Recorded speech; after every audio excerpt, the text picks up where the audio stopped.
I just had a conversation with brothers, right? And it's crazy how when you talking to brothers, like, in our mind, they don't understand slavery. And they really happy in the servitude. And when you talking to them about the servitude and things of that nature, like, yeah, but this is the best place to be in. And that truck that you got is looking real nice there. And you came here to buy this. And it's like, I hear what you're saying, homie.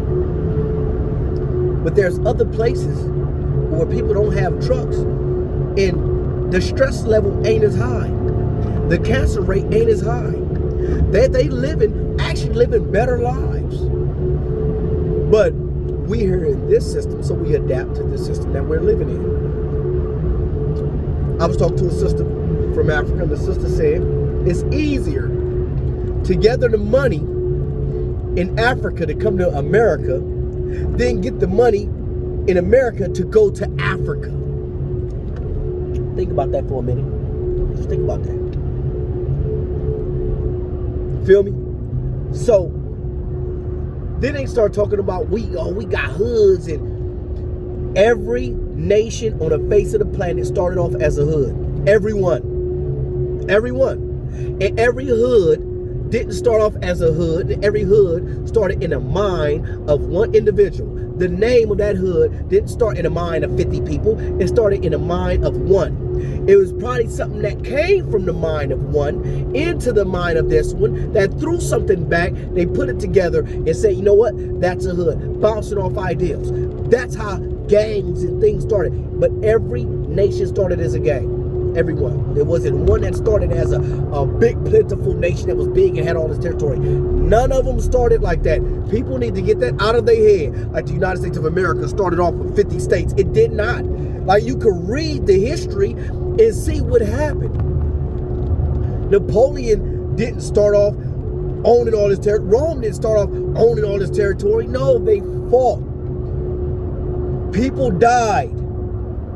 People decided to live a certain way and stayed in that. It started with, first you got to understand, in order for a nation to grow, a culture have to be established.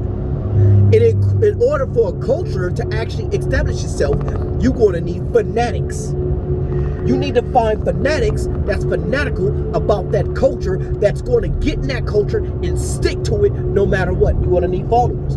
You're going to need people that follow that fanatic in that culture. And then y'all like to say, oh, that's a cult. Well, the root word of culture is cult, right? If you take cult out of culture, culture doesn't exist. So cults are demonized. And the reason why cults are demonized, especially in America, because they don't want other cultures to supplant their culture. The United States of America itself is a cult. Look at what the United States is doing right now when we come talking about Ukraine. Oh, the war in Ukraine, war is bad. We need to stop war. These motherfuckers just waged 20-year, 30-year war on terrorism. On a war on terror. It was all good when they were shooting missiles. They shooting drone and stuff in Somalia right now, and innocent people are dying in Somalia, but they don't talk about that. You know why? Because it's not on the news. It ain't a big thing. And we sit here and talk about how good it is to live here. I just said this, right? And a British guy was up in here. He agreed. The worst place to be, in the worst country on the face of the planet to be in during an economic collapse is the United States of America. No, it ain't. Because we got this. We got the worst place to be in an economic collapse is the United States of America. There's less people here in the United States of America that actually farms their food. Men are wearing purses and so pretty and getting their nails done that they're not going to dig in the dirt. They're not going to dig in the soil. These people don't know how to be hungry. And one cat was like a third world country because he didn't give it much thought. In that third world country, they know how to be hungry. They understand hunger and how to cope with it. They cope with hunger on a daily basis. So in that third world country, the reason why they're hungry is because capitalists, first world country, go to their country and disrupt their way of living. In the United States of America, third world, right? Let's talk about third world. You don't have many people living natural. Think about that. So when we start talking about third world, excuse me for any women that don't like spit. Oh, you spit. Right. So when we start talking about living natural, the closest that we have that well, you have farmers, right? Some people that garden, but those that we have closest to living natural are homeless people. But the homeless people, if had natural environments, they would be hunting food, they'd be raising crops, they'd be washing their clothes in the stream. Homeless people, you take homeless people and push them towards the woods, they will adapt to that wooded environment and they will live nice lives. The only problem with that is that people that's inside the society of the United States of America will see that and be like, I want to live like that. And that will become an option, and they will opt out of living in the cities and they will go live third world. Understand this. Why you can't live third world in the United States of America? Because they have park rangers. And these are national reserves. The national reserves and national parks and all those things of that nature prevent you from living natural. So we live in the United States of America. We got so used to living unnatural that we think that this is the natural way to live and this is the best way to live. Well, that's false. We live in a place to where we cover up nature, we cut down nature to build high rises in motherfucking useless ass parking lots.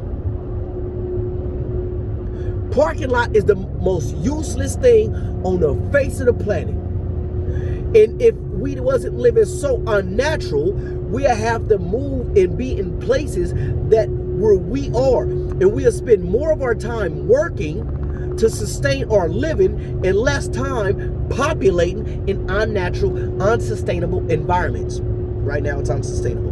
The United States is basically reaching this tipping point. It's going to be a mass die-off, and this is why you have certain people preparing for this mass genocide thing that's going to happen. It's going to happen. It's not if, it's when. You have people, cultures are like the Africans within America. Culture is under constant attack in the United States of America. Prove it to you. You have Asians, right, that come here from other countries speaking broken English. Broken as a motherfucker. Their English is so broken. For you buy $3.99. How much is this? That right there, $3.99. No, nobody correct them and say, no, it's $3.99. But when it comes to us, oh, how much you selling this for? No, it's how much you selling this for. Why you can't accept the way we talk? They correct our English, right? They don't correct nobody else's English but us. And as a matter of fact, when it comes to Hispanics or Latin speaking people who basically speak Spanish, they're changing menus and putting things dual English and Spanish. They had dual immersion in California. So when we start looking at alienated people, even those that want to consider this to be their homeland, they're still alienated in their homeland. Their culture, their style of dress, the things that they embrace as their own is shunned in this society to where we don't like that. We accept the Arab, could come, a Jewish person could come and wear his hat or something on his head in a picture, in a DMV on his ID, but you can't because we don't accept your culture. That's their culture, that's accepted, but yours not. How is this the best place to live for us? So yes, I'm an African fanatic. I'm African, period. And I'm a citizen of the Republic of New Africa. That is the country I want to build. I don't give a damn about what's happening in Ukraine. I want to build the Republic of New Africa. And the only thing I really want to deal with is Republic of New Africans. Slip double, the greatest gangbang in the world, African or nothing.